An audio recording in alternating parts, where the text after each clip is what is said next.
का शीर्षक है ससुराल। हरियाणा के एक गांव की रहने वाली सरला का दिल्ली के एक बड़े व्यापारी का बेटा हेमंत के साथ उसकी शादी हो जाती है। नए घर में बड़े ही आदर सम्मान के साथ सरला ने गृह प्रवेश किया। शादी के 2 साल काफ़ी मज़े और खुशी के साथ बीत गए। जैसे जैसे दिन बीतता गया, सरला अपनी जिम्मेदारियों के बोझ तले दबती चली गई। सरला की सास भी सरला से काफ़ी खुश थी कि सरला बहू अपना घर और संसार सब कुछ अच्छी तरह से संभालने लगी है। गर्मी की छुट्टी पड़ गई। सरला अपने मायके जाने की बात अपनी सास से बोली। मम्मी 2 साल हो गए, मैं मायके नहीं जा पाई, क्या मैं थोड़े दिन जाकर आऊँ? सास ने जवाब दिया, देखो सरला, अगले साल चले जाना।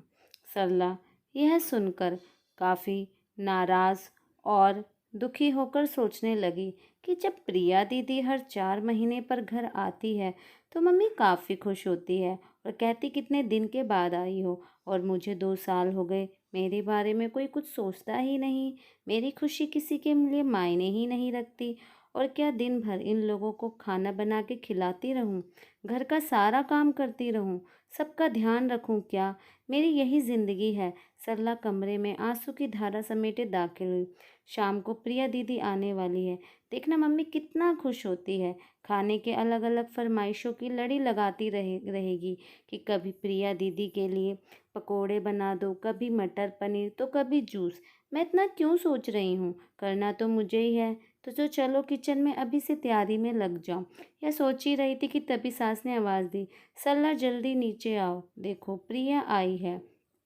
सरला अपने चेहरे पर मुस्कान लिए अपने दुख को अंदर के एक कोने में दबाए अपनी ननद का स्वागत करती है।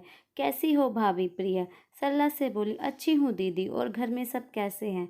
अच्छे हैं। अच्छा, हमारे जीजू कैसे हैं? प्रिया शर्माते हुए कहती है, वह भी भाभी अच्छे हैं। अच्छा दीदी आप बैठो, मैं नाश्ता बनाकर लाती हूँ। नहीं नहीं भाभी, कुछ मत बनाओ, मैं अभी घर से नाश्ता करके आई हूँ और भाभी केवल 3-4 घंटे ही रहूँगी, क्योंकि ससुर की तबीयत ठीक नहीं है। आपके जीजाजी उन्हें गुड़गांव बड़े हॉस्पिटल दिखाने गए हैं, तो वो बोले तुम अकेली यहाँ क्या करोगी, एक काम करो, तुम अपने मायके जाकर सबसे मिलकर चली आओ। सो मैं आ गई। मुस्कुराते हुए प्रिया ने जवाब दिया, अच्छा दीदी रुको, मैं खाना बना देती हूँ, आप खा भी लीजिएगा और जीजू और आपके ससुर के लिए खाना बांध भी दे दूँगी। अरे भाभी मेरे साथ बैठो, बातें करो, शाम तक मैं चली जाऊँगी, खाना तो बनता ही रहेगा। तभी सरला की सास ने सरला से कहा, तुम एक काम करो, प्रिया के साथ बैठो, बातें करो, मैं कुछ बनाती हूँ। जी नहीं माँ, मैं बनाती हूँ, आप दीदी से बातें कीजिए। तभी प्रिया ने कहा, कोई बात नहीं, आप खाना बनाओ और मैं आपसे बातें करूँगी, थोड़ी मदद हो जाएगी, यह ठीक रहेगा। क्यों माँ? सरला की सास बोली, यह भी सही है। किचन में प्रवेश करते ही और काफ़ी देर तक हंसी मजाक करते करते खाना भी तैयार हो जाता है। प्रिया खाना खाने के बाद शाम को अपने घर चली जाती है। रसोई को समेटकर रात को अपने कमरे में सरला गई तो उसके पति हेमंत ने कहा कि सरला तुम काफ़ी थक गई हो, आराम कर लो। हाँ, मुझे आराम कहाँ है, तुम्हारी माँ तो बस यही चाहती है कि मैं अपने मायके ना जाऊँ। प्रिया दीदी 2-3 घंटे के लिए आती है, लेकिन मिलकर तो जाती है, उसमें क्या तुम भी चली जाओ सरला?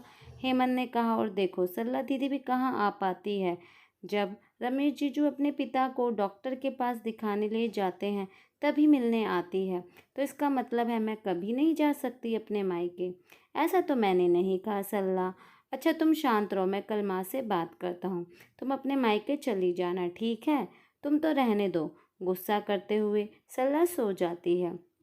सुबह उठकर सरला अपने काम में रोज की तरह लग जाती है। शाम में अरोड़ा आंटी सरला की सास से मिलने आती है और काफ़ी देर तक बातें करती रहती है। तभी अरोड़ा आंटी सरला की सास से पूछती है कि प्रिया की माँ, ये बताओ कि बहू और बेटी में क्या फ़र्क समझती हो? सरला इस सवाल के जवाब का इंतज़ार कर रही थी कि मम्मी जी की इस पर क्या जवाब होगा। सरला की सास ने मुस्कुराते हुए बोली, बेटी किस कैसी भी हो पर वह मीठी होती है, बहू नमक की तरह नमकीन होती है। यह सुनते ही सरला निराश होती है और दिल भी काफ़ी दुखी हो जाता है। अरोड़ा आंटी चली जाती है। काफ़ी देर तक सरला यह सोचती है कि मैंने माँ के साथ क्या बुरा किया है। माँ मेरे बारे में ऐसा क्यों सोचती है। और वह अब घर में निराश रहने लगती है। निराश सरला को देखकर एक दिन सरला की सास ने पूछा, सरला यहाँ आओ, तुमसे कुछ किसी ने कहा है क्या, या हेमंत ने कुछ बोला क्या। कुछ नहीं माँ, सरला की आवाज़ में दर्द था। सरला की सास ने अपने पास बिठाकर पूछा, तुम बताओ सरला क्या हुआ है। सरला के आंखों में आंसू भर आए और सरला ने सास को सारी बात बता दी कि कैसे अरोड़ा आंटी से आप बेटी और बहू में फ़र्क बता रही थी। ओह, तो यह सुनकर तुम नाराज़ हो गई। बस इतनी सी बात। अरे सरला, मैंने कहा बेटी मीठी होती है, वह चाहे कितनी भी गलती करे उसकी गलती नज़र ही नहीं आती है। वह गुड़ की तरह मुंह में घुल जाती है और खाने में अगर मीठा ना हो तो भी कोई फ़र्क नहीं पड़ता। और बहू नमक के समान इसलिए है क्योंकि खाने में अगर नमक ना हो तो खाना बेस्वाद होता है।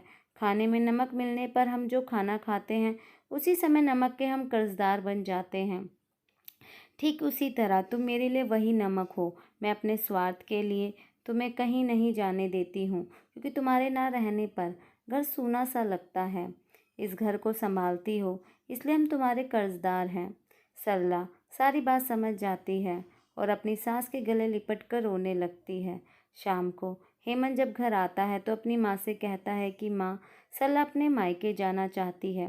एक दिन के लिए। सरला तपाक के बोल उठी, नहीं नहीं, मुझे नहीं जाना है।